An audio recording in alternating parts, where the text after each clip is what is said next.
Hello दोस्तों, कैसे हो आप सब। दोस्तों एक बार फिर से स्वागत है हमारे इस नए वीडियो में। दोस्तों हमने पिछले वीडियो में परफेक्शन आईएएस का जो प्रैक्टिस सेट नंबर 1 है उसका पार्ट 1 कवर किया था।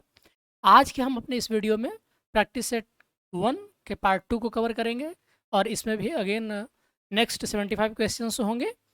तो जिन लोगों ने हमारा पहला वीडियो नहीं देखा है प्लीज़ जाकर कोई वीडियो देखें और अपना स्कोर कमेंट बॉक्स में लिखना न भूलें। तो चलिए आइए अपने वीडियो को शुरू करते हैं। आज का हमारा पहला क्वेश्चन हो जाएगा कि भारतीय राष्ट्रीय कांग्रेस के इतिहास में पहली बार विशेष अधिवेशन का आयोजन कब किया गया था। तो देखिए, विशेष अधिवेशन का आयोजन जो है ये अगस्त 1918 ईस्वी में बम्बई में किया गया था, ताकि सुधार के प्रस्तावों पर विचार किया जा सके। और इस अधिवेशन के अध्यक्ष थे हसन इमाम थे। तो इसका राइट आंसर क्या हो जाएगा? 1918 ईस्वी। अध्यक्ष का नाम भी याद रखेंगे आप। कौन थे अध्यक्ष? हसन इमाम। दूसरा, चंपारण सत्याग्रह में गांधी जी के साथ कौन शामिल नहीं थे। तो बहुत ही आसान सा सवाल है और कई बार बीपीएससी इसको प्रीवियस ईयर क्वेश्चंस के तौर पे पूछ चुकी है। तो इसका राइट आंसर हो जाएगा आपका ऑप्शन डी, मोतीलाल नेहरू। ये चंपारण सत्याग्रह में गांधी जी के साथ नहीं थे। देखिए, राजेंद्र प्रसाद भी थे, जेबी कृपलानी भी थे और नरहरि पारिख भी थे, राइट। और इसके साथ साथ महादेव देसाई भी थे, राइट। ये भी नाम याद रखेंगे। असहयोग आंदोलन के संदर्भ में किसने कहा, जिस समय जनता का उत्साह अपनी चरम सीमा को छूने वाला था उस समय पीछे हट जाने का आदेश देना राष्ट्रीय अनर्थ से कम नहीं था। तो इसका राइट आंसर हो जाएगा ऑप्शन ए, सुभाष चंद्र बोस। तो सुभाष चंद्र बोस कांग्रेस के अत्यधिक लोकप्रिय नेता है, सबको पता होगा। उन्होंने अपनी आत्मकथा द इंडियन स्ट्रगल, याद रखेंगे, सुभाष चंद्र बोस की आत्मकथा का नाम है द इंडियन स्ट्रगल। जिस समय जनता का उत्साह अपनी चरम सीमा को छूने वाला था उस समय पीछे हट जाने का आदेश देना राष्ट्रीय अनर्थ से कम नहीं था। महात्मा जी के प्रमुख सहयोगी दीनबंधु दास, पंडित मोतीलाल नेहरू और लाला लाजपत राय, जो सब जेलों में थे, वे इस सामूहिक खिन्नता में भागीदार थे। मैं उस समय देशबंधु के साथ था और मैंने देखा कि जिस तरह गांधी बार बार गोलमाल कर रहे थे उस पर वे क्रोध और दुख से आपे से बाहर हो रहे थे। तो ये उनकी किताब के आत्मकथा में लिखा हुआ है। किनकी? तो सुभाष चंद्र बोस, और नाम है बुक का the Indian struggle. Chauri Chaura हत्याकांड के बाद गांधी जी को कब गिरफ्तार किया गया था? आपको डेट यहाँ पूछता है। तो 10 मार्च 1922 को गिरफ्तार किया गया था। 5,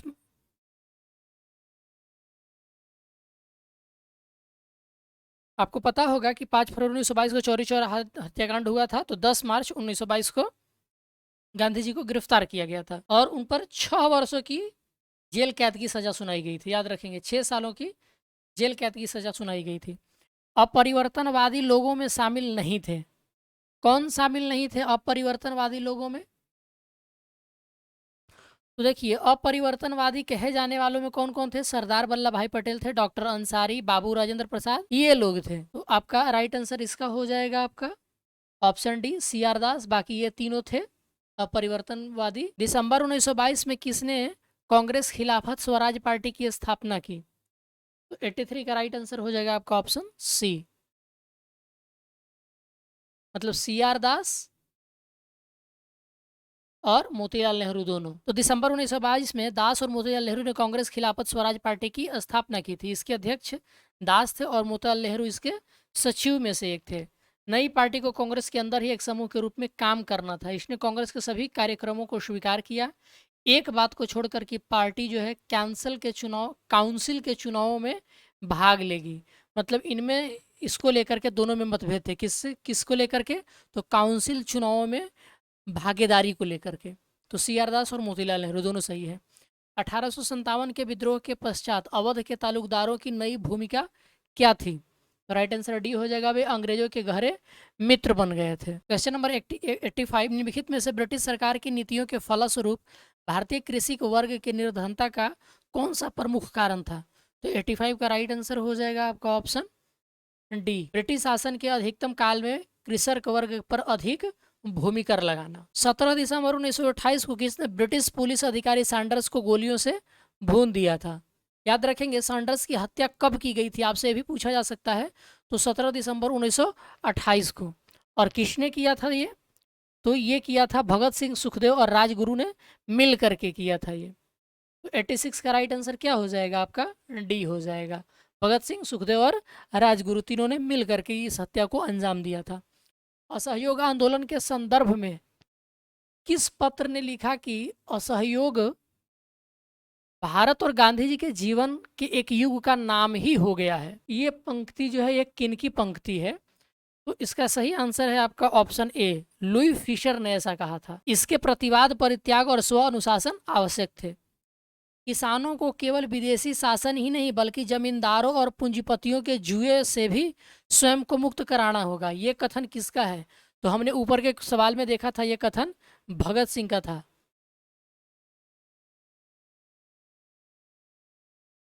चलिए क्वेश्चन नंबर 89 की तरफ बढ़ते हैं। निम्नलिखित में से शिवाजी के विषय में कौन सा कथन सत्य नहीं है? आपको बताना है कौन सा कथन सत्य नहीं है। तो जो ऑप्शन सी है वो सत्य नहीं है, यानी कि शिवाजी ने अपने पीछे एक अस्थाई साम्राज्य छोड़ा नहीं। अब सत्य कथन क्या है? तो शिवाजी ने व्यापार एवं वाणिज्य की उपेक्षा की थी। हिंदवी साम्राज्य के प्राप्ति के उद्देश्य से शिवाजी आगरे में सम्राट औरंगजेब से मिले थे। और फारसी इतिहासकार खाफी खान ने शिवाजी की धार्मिक नीति की प्रशंसा की है। तो ये 3 सही है, बाकी ये वाला आपका गलत है। रानी गॉर्डिनेलियो किस राज्य से संबंधित रखती हैं? तो आपको पता होगा कि ये काफ़ी चर्चा में रहा था। ये आपका नागालैंड की है, नॉट मणिपुर, ये नागालैंड की है। राइट आंसर आपका डी हो जाएगा। तो नागालैंड की जो रानी गिडालू जैसी वीरांगना को जन्म दिया। 13 वर्ष की आयु में कांग्रेस और गांधी जी के आह्वान पर विदेशी शासन के खिलाफ विद्रोह में झंडा उठा लिया था। वर्ष 1932 में यह युवा रानी पकड़ी गई और उसे आजीवन कारावास की सजा सुनाई गई थी। जवाहरलाल नेहरू ने 1937 में इनके बारे में कुछ बातें लिखी हैं, आपको ये जान लेना चाहिए। तो इनके बारे में जवाहरलाल नेहरू ने 1937 में क्या लिखा था कि एक दिन आएगा जब भारत उसे याद करेगा और उसका सम्मान करेगा। 1933 में गांधी जी के बारे में किसने कहा कि एक राजनीतिक नेता के रूप में महात्मा गांधी जी असफल रहे? देखिए ऊपर के क्वेश्चंस में हम लोगों ने इसको देख रखा है। तो 91 का राइट आंसर ऑप्शन ए हो जाएगा। ये सुभाष चंद्र बोस और विट्ठल भाई पटेल दोनों ने कहा था। तो सुभाष चंद्र बोस इसमें नहीं है, तो विट्ठल भाई पटेल आपका राइट आंसर हो जाएगा। और ये बात 1933 में कही गई थी। निम्नलिखित में से किस युग्म ने प्रथम बार पाकिस्तान का विचार दिया था? तो ये विचार किनका था? तो ये विचार था मोहम्मद अली जिन्ना और चौधरी रहमत अली का। तो मोहम्मद अली जिन्ना और चौधरी रहमत अली, राइट आंसर सी हो जाएगा। कांग्रेस के किस अधिवेशन में यह प्रस्ताव पास किया गया कि जनता के शोषण को समाप्त करने के लिए राजनीतिक स्वाधीनता में लाखों लाख भूखे लोगों की वास्तविक आर्थिक स्वाधीनता भी सम्मिलित होना चाहिए? तो ये 1931 के कराची अधिवेशन में ये बात कही गई थी। इसका राइट आंसर हो जाएगा ऑप्शन ए। विभिन्न रजवाड़ों के राजनीतिक गतिविधियों के तालमेल के लिए all India states people conference की स्थापना कब की गई थी? तो इसका सही आंसर हो जाएगा ऑप्शन ए, 1927 ईस्वी में की गई थी। 1946 और 1947 के दौरान धार्मिक कट्टरता तथा सांप्रदायिकता की लहर में अनेक मुसलमान बह गए, मगर कुछ दूसरे मुसलमान सांप्रदायिकता के सामने चट्टान की तरह खड़े रहे। इनमें कौन कौन से नाम शामिल हैं? तो देखिए दोस्तों, तो इसमें जो है जितने नाम दिए गए हैं सब के सब शामिल हैं। राइट आंसर आपका डी हो जाएगा, यानी कि यूसुफ मेहर अली, ऐसे बरेलवी, मोहम्मद हबीब और कुंवर मोहम्मद अशरफ। राइट। और इनके अलावा भी अब्दुल कलाम आज़ाद, खान अब्दुल गफ्फार खान और समाजवादी नेता यूसुफ मेहर अली, निर्भीक पत्रकार ऐसे बरेलवी, इतिहासकार मोहम्मद हबीब और कुंवर मोहम्मद अशरफ, उर्दू शायरी के तूफ़ानी पितरैल जैसे जोश महिलाबादी फैज़ अहमद फैज़, सरदार जाफरी, साहिर लुधियानवी, कैफ़ी आज़मी और मौलाना मदनी, ये सब वो नाम हैं जो सांप्रदायिकता के आगे घुटने नहीं टेके और उन्होंने भारत को अपनी मातृभूमि बनाया। अगला क्वेश्चन ये है कि यह आंदोलन पूरे राष्ट्रीय नेतृत्व के प्रयासों के कारण था, न कि आंदोलन के किसी एक भाग के। आरंभ में इसके प्रमुखतम नेता नरमपंथी थे, किंतु बाद में इनका नेतृत्व क्रांतिकारी राष्ट्रवादियों ने संभाल लिया। यह कथन किस आंदोलन को संदर्भित करता है? तो 96 का राइट आंसर हो जाएगा आपका ऑप्शन बी, ये स्वदेशी आंदोलन के समय दिया गया था। भारत छोड़ो आंदोलन के दौरान क्रांतिकारियों ने कहाँ पर समानांतर सरकार बनाई? तो 97 का राइट आंसर हो जाएगा आपका ऑप्शन डी, सभी जगहों पर बनाई गई थी। तो पूर्वी उत्तर प्रदेश के बलिया जिले में, बंगाल के मिदनापुर जिले में, बम्बई के सतारा जिले में। तो ये आपका तीनों के तीनों सही है। ब्रिटेन के प्रधानमंत्री क्लीमेंट एटली ने कब घोषणा की कि ब्रिटेन जून 1948 तक भारत का शासन छोड़ देगा? तो 98 का राइट आंसर है 20 फरवरी 1947 को ये घोषणा की गई थी। आप डेट याद रखेंगे क्योंकि जून 1948 को ये बीपीएससी जो है 68 में पूछी जा चुकी है। तो आप याद रखेंगे कि घोषणा कब की गई थी इसकी, तो 20 फरवरी 1947 को इसकी घोषणा की गई थी। भारत और पाकिस्तान के स्वाधीन होने की घोषणा कब की गई थी? तो 3 जून 1947 को की गई थी। राइट आंसर आपका ऑप्शन ए हो जाएगा। भारत में शामिल होने के लिए किस रियासत में जनमत संग्रह कराया गया था? तो ये जूनागढ़ रियासत में जनमत संग्रह कराया गया था। राइट आंसर सी हो जाएगा। द्वितीय विश्व युद्ध समाप्त होने के बाद सरकार ने आजाद हिंद फौज के किन अधिकारियों पर मुकदमा चलाया? तो राइट आंसर सी हो जाएगा। जनरल शहनवाज, जनरल गुरदयाल सिंह और जनरल प्रेम सहगल। ये जनरल जयप्रकाश सिन्हा नहीं थे।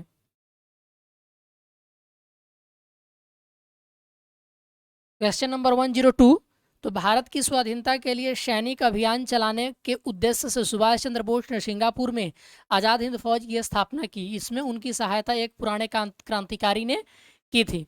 तो इसका सही आंसर हो जाएगा आपका ऑप्शन सी, ये रास बिहारी बोस।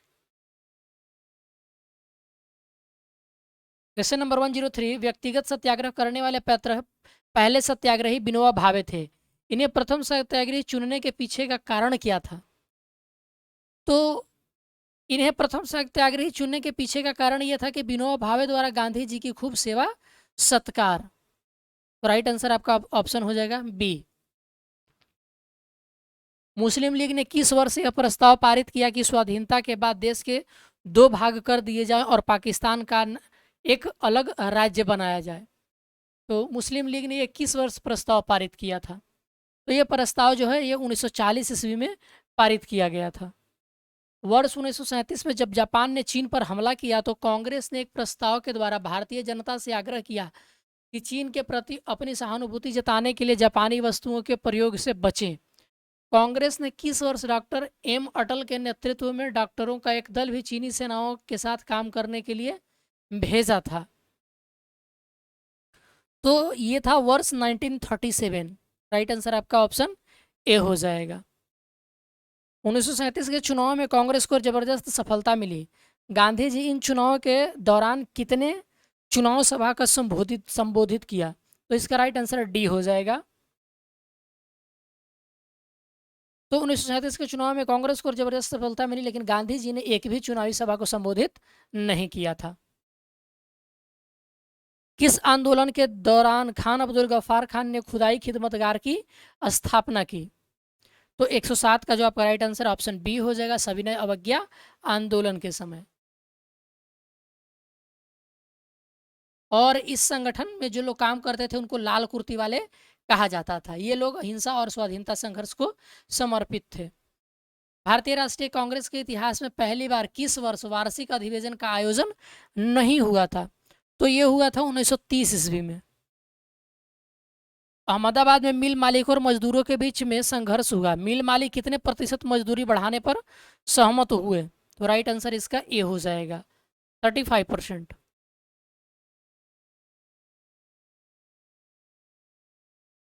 मिल मालिक जो थे वो मजदूरी 20% करना चाहते थे, लेकिन मिल मजदूरी से 50% करना चाहते थे। अंत में गांधी जी की मध्यस्थता के साथ एक समझौता हुआ जिसमें 35% मजदूरी बढ़ाने पर सहमति हुई थी।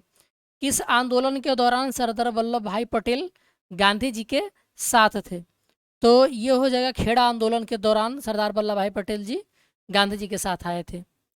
110 का राइट आंसर हो जाएगा ऑप्शन सी।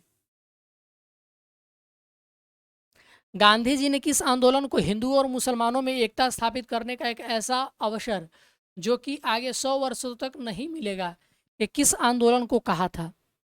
तो ये बोले थे ये खिलाफत आंदोलन को। कांग्रेस के इतिहास में दूसरी बार विशेष अधिवेशन सितंबर 1920 में कहाँ हुआ था?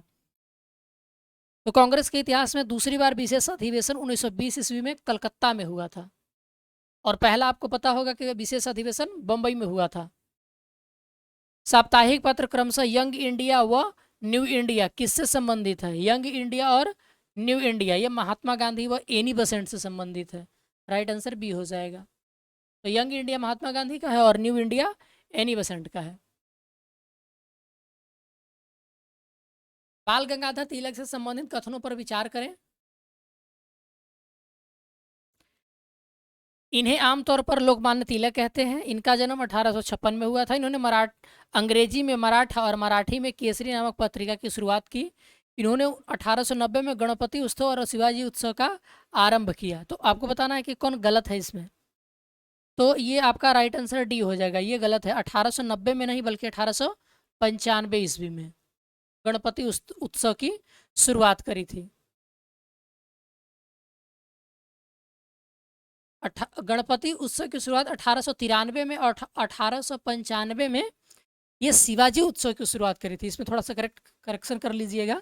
1895 ईस्वी में शिवाजी उत्सव और 1893 में गणपति महोत्सव की शुरुआत करी थी। गांधी जी को किसने समझाया कि वे आंदोलनों को पुरुषों तक ही सीमित न रखें बल्कि महिलाओं तक विस्तारित करें? तो इसका सही उत्तर हो जाएगा आपका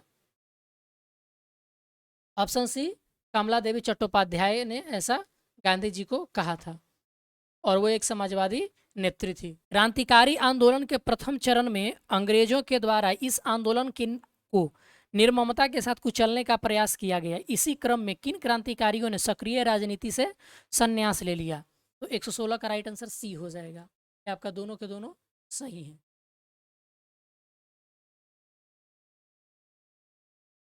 चलिए क्वेश्चन नंबर 117 पढ़ते हैं।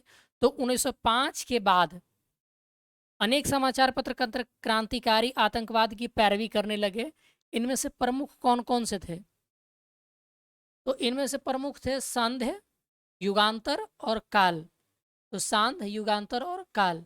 राइट आंसर डी हो जाएगा। भारतीय राष्ट्रीय कांग्रेस के दोनों गुट उदारवादी और गर्मपंथी गुट में अध्यक्ष पद को लेकर के 1906 में तनातनी हुई। अंत में अध्यक्ष पद के लिए किसे चुना गया था? तो आई थिंक इस सवाल का जवाब सबको पता होगा कि अध्यक्ष पद के लिए दादा भाई नौरोजी को चुना गया था। लॉर्ड कर्जन ने 1905 में बंगाल का विभाजन किया। किस समिति की रिपोर्ट के आधार पर बंगाल विभाजन को 1911 में रद्द करने की घोषणा की गई? तो इसका राइट आंसर हो जाएगा अरुंडेल समिति की रिपोर्ट के आधार पर बंगाल विभाजन को 1911 में रद्द करने की घोषणा की गई। राइट आंसर बी हो जाएगा। 1911 में रद्द करने की घोषणा की गई थी। भारत कायरतापूर्वक असहाय होकर अपने सम्मान का अपहरण होते देखता रहे, इसके बजाय मैं उसे अपने सम्मान की रक्षा के लिए हथियार उठाते देखना अधिक पसंद करूंगा। हिंसा को कायरता से अधिक स्वीकार्य समझता, यह कथन निम्न में से किसका है? तो इसका राइट आंसर हो जाएगा आपका महात्मा गांधी का। यंग इंडिया में उन्होंने एक लेख लिखा था, वहीं इन्होंने ये बात कही थी।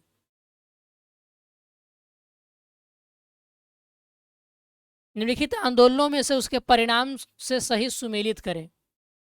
मतलब कौन सा आंदोलन किसके लिए था?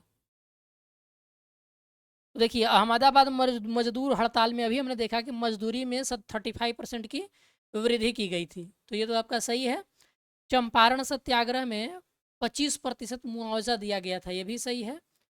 खेड़ा आंदोलन में गरीब किसानों से लगान वसूली पर रोक लगाया गया था, तो ये भी सही है आपका। और बारदोली सत्याग्रह लगान वृद्धि में 6% की कमी की गई थी, तो ये भी आपका सही है। यानी कि 1 2 3 4 1 to 1 का राइट आंसर क्या हो जाएगा? डी, क्योंकि इसमें 1 2 3 4 कोई नहीं है। 1857 की क्रांति में बंबई, कलकत्ता तथा मद्रास के बड़े व्यापारियों ने अंग्रेजों का साथ दिया। क्यों साथ दिया था भाइयों? चलिए कमेंट करके बताइए। इसका सही आंसर हो जाएगा डी। व्यापारियों को अधिकांश मुनाफा अंग्रेज व्यापारियों के साथ होने वाले विदेशी व्यापार तथा आर्थिक संबंधों से होता था। निम्नलिखित में से कौन से सही सुमेलित हैं आपको बताना है। भारतीय राज्य और सहायक संधि पर उसने कब हस्ताक्षर किया था? तो हैदराबाद सहायक संधि पर हस्ताक्षर, ये हैदराबाद के निजाम सबसे पहले व्यक्ति थे जिन्होंने 1798 ईस्वी में सहायक गठबंधन की नीति को स्वीकार किया था। यानी कि 1798 ईस्वी में हैदराबाद हो जाएगा, ये हो जाएगा 1798 ईस्वी में। मैसूर जो था वो 1799 ईस्वी में ये शामिल हुआ था अंग्रेजों के सहायक संधि में। 1801 में वेलेस्ली ने अवध के नवाब को सहायक गठबंधन की नीति को स्वीकार करने के लिए मजबूर किया।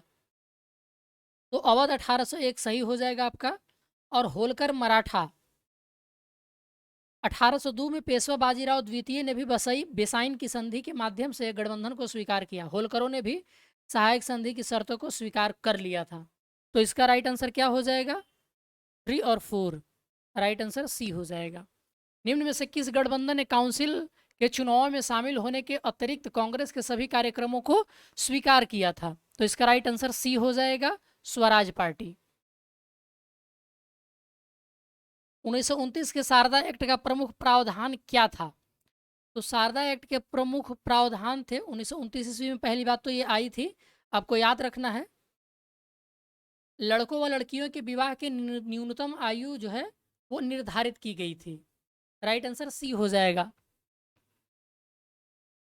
चलिए आप कमेंट करके बताइए कि लड़कों और लड़कियों की उम्र कितनी की गई थी। ये तो था कि चलिए न्यूनतम आयु निर्धारित किया गया, लेकिन न्यूनतम उम्र लड़कियों के लिए कितना निर्धारित किया गया था और लड़कों के लिए कितना निर्धारित किया गया था? शारदा एक्ट के अंतर्गत मैं पूछ रहा हूँ। तो चलिए कमेंट करके सभी लोग बताएंगे। इंडियन सिविल सर्विसेज में सफल होने वाले प्रथम भारतीय कौन थे?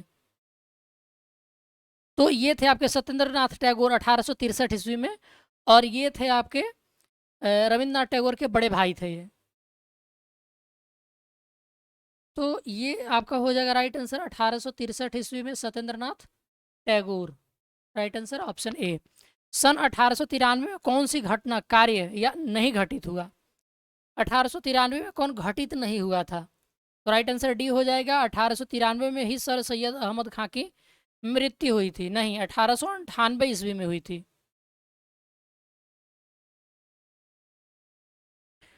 राजनीतिक दृष्टि से कांग्रेस के अंदर वामपंथ के पोषक निम्न में से कौन थे?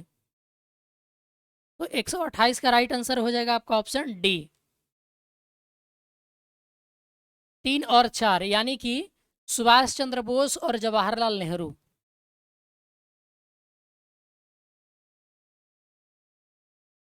चलिए आगे बढ़ते हैं। डेविड हेयर से संबंधित असत्य कथन का चयन करिए।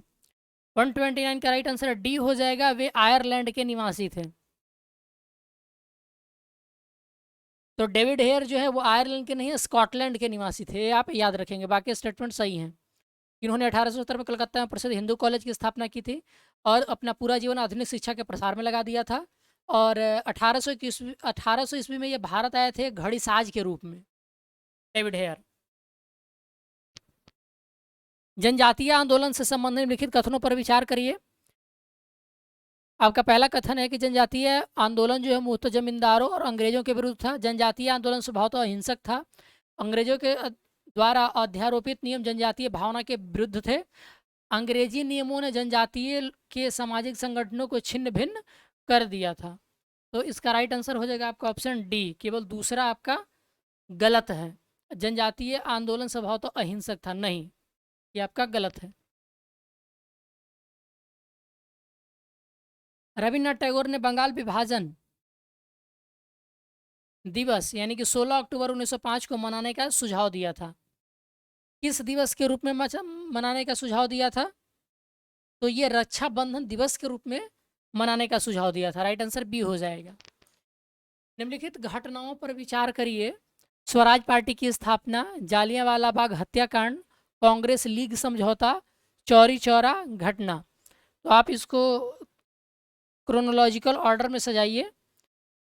तो सबसे पहले होगा कांग्रेस लीग समझौता, उसके बाद जालियांवाला बाग हत्याकांड, उसके बाद चौरी चौरा कांड, उसके बाद स्वराज पार्टी की स्थापना। तो राइट आंसर आपका इसका सी हो जाएगा। 3241।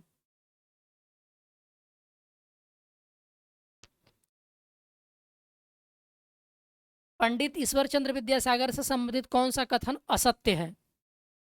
तो 133 का राइट आंसर डी हो जाएगा।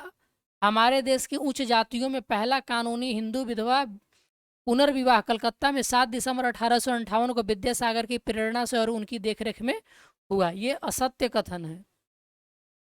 तो सत्य कथन क्या है?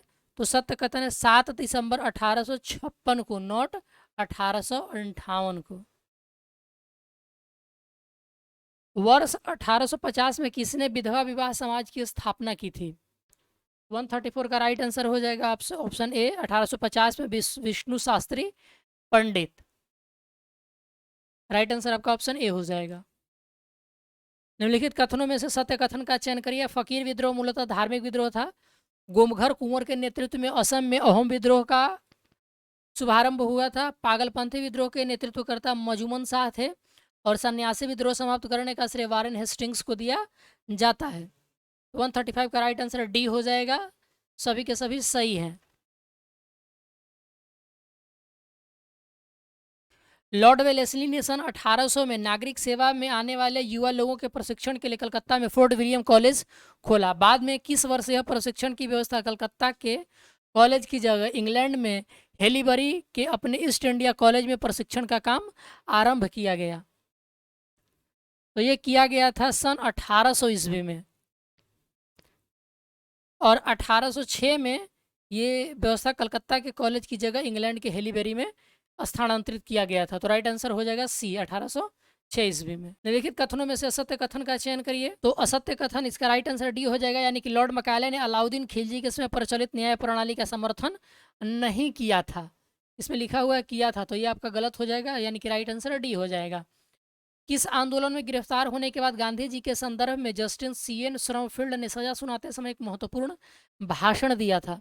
तो 138 का राइट आंसर आपका ऑप्शन ए हो जाएगा, असहयोग आंदोलन के समय। सूची 1 और सूची 2 को सम्मिलित करिए। 1858 का भारत सरकार अधिनियम किसके समय आया था? तो ये आया था लॉर्ड कैनिंग के समय, तो ये तो आपका सही है। 1909 का भारत परिषद अधिनियम, तो आपको पता होगा कि इसको मार्ले मिंटो सुधार अधिनियम कहते हैं, तो ये तीसरा हो जाएगा। और 1919 का भारत सरकार अधिनियम किंग्स, ये आपका मॉन्टेग्यू चेम्सफोर्ड होता है, सबको पता होगा। और 1935 का भारत सरकार अधिनियम लॉर्ड लिनलिथगो। अब आप देख लीजिए राइट आंसर कौन सा होता है। राइट आंसर सी हो जाएगा। व्यक्तिगत सत्याग्रह महात्मा गांधी ने आरंभ किया था, कब किया था ये? तो ये किए थे, राइट आंसर सी हो जाएगा, अगस्त प्रस्ताव के बाद किए थे इन्होंने। 8 अगस्त 1940 के विरोध में, 8 अगस्त 1940 के विरोध का मतलब अगस्त प्रस्ताव के विरोध में विश्व युद्ध को अपने को अलग सिद्ध करने के लिए व्यक्तिगत सत्याग्रह यानी 17 अक्टूबर 1940 को प्रारंभ किया गया था। यह पनवार आश्रम महाराष्ट्र से प्रारंभ हुआ। इसके प्रथम सत्याग्रही विनोबा भावे, द्वितीय सत्याग्रही जवाहरलाल नेहरू और तृतीय सत्याग्रही ब्रह्मदत्त थे। आप याद रखेंगे, नाम याद रखेंगे, क्योंकि बीपीएससी ने तृतीय सत्याग्रह पूछ दिया था, 68 बीपीएससी में ये पूछा गया था। फ्रेंच ईस्ट इंडिया कंपनी से संबंधित असत्य कथन का चयन करिए। पहला स्टेटमेंट ये है कि ईस्ट इंडिया कंपनी की स्थापना 1664 ईस्वी में हुई थी। इस कंपनी का भारत में आगमन 1667 में हुआ। इस कंपनी ने 1669 में अपनी पहली फैक्ट्री की स्थापना सूरत में की। इस कंपनी ने पौंडीचेरी में एक मजबूत स्थिति बना ली। तो आपको असत्य कथन की पहचान करना है, तो बहुत ही आसान है असत्य कथन की पहचान करना। राइट आंसर सी हो जाएगा। तो फ्रेंच ईस्ट इंडिया कंपनी की स्थापना 1664 में हुई थी। भारत में 1667 में आगमन हुआ। 1668 में पहली फैक्ट्री सूरत में बनी थी, नॉट 1669 में नहीं, 1668 ईस्वी में। और पौंडीचेरी में इन्होंने अपनी मजबूत स्थिति दर्ज करा ली थी। 18वीं शताब्दी से संबंधित असत्य कथन का चयन करिए। 142 का राइट आंसर मैं बता देता हूँ, डी हो जाएगा। नागौर के शेख साहुल अहमद के पवित्र स्थान की मदद अजमेर। मैं किसी अन्य महान जनसंख्या का उदाहरण नहीं जानता जिसने समान परिस्थितियों में उथल पुथल और निरंकुश शासन के इस तरह के काल में इतने सद्गुणों और खूबियों को संजोए रखा हो जो यहाँ के अधिकांश देशवासियों में पाई जाती है। ये उपयुक्त कथन किनका है? तो 143 का जो आपका सही आंसर हो जाएगा वो हो जाएगा ऑप्शन ए, ये जॉन मैकलम का था, जॉन मैल्कम। हैदर अली ने 1755 ईस्वी में किस स्थान पर एक आधुनिक शस्त्रागार की स्थापना की थी? तो 144 का राइट आंसर हो जाएगा ऑप्शन सी, या डिंडीगुल नामक एक स्थान पर आधुनिक शस्त्रागार की स्थापना किया था। राइट आंसर ए हो सी हो जाएगा, डिंडीगुल। क्वेश्चन नंबर 145, टीपू के राज्य के किसानों को संरक्षण मिलता था तथा उनको श्रम के लिए प्रोत्साहित और पुरस्कृत किया जाता था। उपयुक्त कथन किसका है? तो 145 का राइट आंसर हो जाएगा आपका option B, sir John Shore. Ranjit Singh से संबंधित असत्य कथन का चयन करें। 146 का राइट आंसर डी हो जाएगा। इनकी फौज एशिया की सबसे अच्छी फौज थी। नहीं, एशिया में दूसरे नंबर पे थी, आप याद रखेंगे, बाकी स्टेटमेंट सही है। दोस्तों मैं सिर्फ जो रॉन्ग स्टेटमेंट है उसी का आंसर बता रहा हूँ। इसका मतलब ये नहीं है कि आप इस स्टेटमेंट को पढ़ना छोड़ देंगे। हो सकता है एग्जाम में आपको इन तीनों स्टेटमेंट्स में ही पूछ दे, तो आप पढ़ेंगे सभी स्टेटमेंट वीडियो पॉज करके, और मैं जो आंसर है वो सिर्फ बताते चल रहा हूँ। इसके बारे में कहा जाता है कि अपने सिंहासन से उतरकर मुसलमान फकीरों के पैरों की धूल अपनी लंबी सफ़ेद दाढ़ी से झाड़ता था। तो ये रणजीत सिंह के बारे में कहा गया है। 148 क्वेश्चन नंबर, कांग्रेस के अपने लखनऊ अधिवेशन में सांप्रदायिक निर्वाचन मंडल को स्वीकार किया गया। तिलक को आगामी अधिवेशन की सभापति चुना गया। गांधी के असहयोग आंदोलन के प्रस्ताव को स्वीकार किया गया। उग्रवादियों को निष्कासित किया गया। तो क्या किया गया था 148 में? मतलब कि क्वेश्चन नंबर 148, वैसे तो क्वेश्चन आपका है लखनऊ अधिवेशन। तो कांग्रेस अधिवेशन के इतिहास में लखनऊ अधिवेशन का व्यापक महत्व है। तो इसमें कौन कौन से निर्णय लिए गए थे? तो कांग्रेस के गर्म दल नरम दल एक साथ आ गए थे। पहली बार अंतिम बार कांग्रेस और मुस्लिम लीग का अधिवेशन एक साथ हुआ था। कांग्रेस ने सांप्रदायिक निर्वाचन मंडल को स्वीकार कर दिया। राइट आंसर आपका ऑप्शन ए हो जाएगा। पानीपत के तृतीय युद्ध के बाद 1761 ईस्वी में जो हुआ था, पेशवा कौन बना था? 149, तो ये बने थे पेशवा माधवराव जी। राइट आंसर हो जाएगा ऑप्शन बी। किस युद्ध के बारे में कहा जाता है कि इस युद्ध ने यह फैसला नहीं लिया कि भारत पर राज कौन करेगा, बल्कि यह तय कर दिया कि भारत पर कौन राज नहीं करेगा? तो इसका राइट आंसर हो जाएगा पानीपत का तृतीय युद्ध के बारे में ये उक्ति कही जाती है। राइट आंसर सी हो जाएगा, पानीपत का तृतीय युद्ध। तो दोस्तों ये रहा हमारा परफेक्शन आईएएस का टेस्ट नंबर 1 का पार्ट 2, और ऑलरेडी हमने पार्ट 1 को कवर कर लिया है। तो जिन लोगों ने हमारा वो वीडियो नहीं देखा है तो प्लीज़ जा करके हमारे वीडियो देखिए। मैं वीडियो का लिंक जो है वो सब्सक्रिप्शन बॉक्स में डाल दूंगा, और आप कमेंट में ये बताना ना भूलें कि आपका स्कोर कितना रहा। पहले वाले पार्ट में 77 क्वेश्चंस थे, उसके नेक्स्ट पार्ट वाले में ये थे। तो आप दोनों पार्ट में बताइए, और दोनों पार्ट में कुल टोटल भी बताइए कि आपको कितना मार्क्स आपने गेन किया। बाकी आपको ये वीडियो कैसे लग रहे हैं प्लीज़ हमें कमेंट करके बताइए। वीडियो देखने के लिए आप सबका बहुत बहुत शुक्रिया। मिलते हैं नेक्स्ट वीडियो में, तब तक के लिए धन्यवाद।